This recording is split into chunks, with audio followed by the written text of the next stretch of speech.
Are you struggling to revive your dark wood furniture even after trying bleach? In this segment, I will share our tried and true paint wash method. This is our next step in our raw wood series. So I did start out with bleach, and then the vinegar is to neutralize the bleach so it stops the process.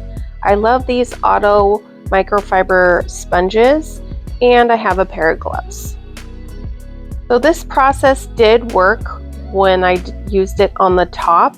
I had to do it 4 times though, so about every half an hour I added another layer of bleach, and then after the entire day I came back, put the vinegar on, and then let that dry fully overnight.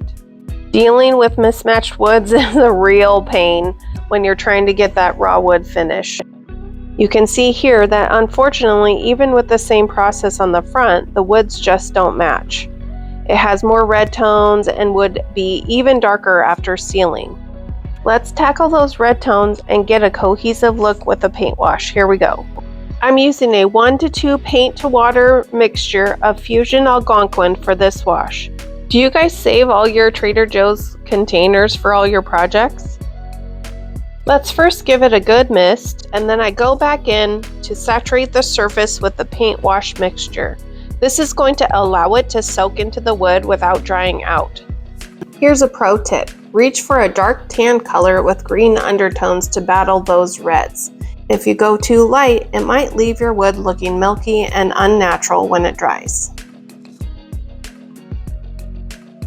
I did have a little bit too much water, so I'm wiping it back and then I'm going to start again.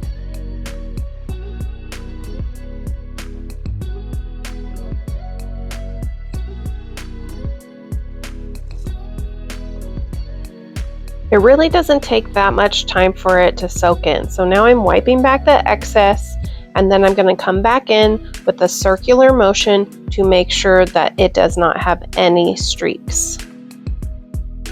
Don't be fooled by the color. After it dries completely, you'll see quite a difference.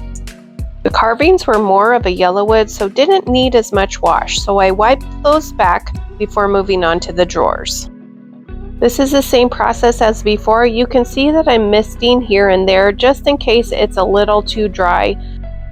Coming back in with a shop towel, using that circular motion, rubbing it thoroughly in, and then wiping it back. Make sure that you're using a new shop towel every time to make sure that there's no leftover residue.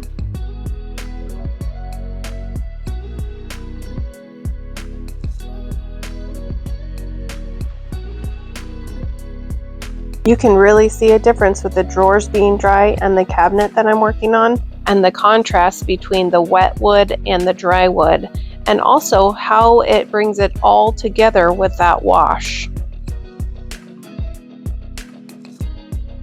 Do the sides a little different. I did mist it down, but now I'm going to come back and not only go vertical, but I'm also going to go horizontal in a crosshatch motion. This is going to allow it to really get into that wood.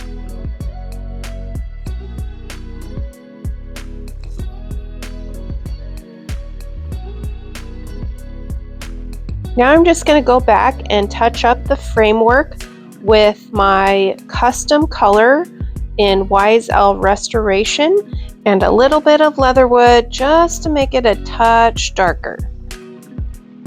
We are almost to the finish line. Our final step in this raw wood series is sealing this beautiful piece.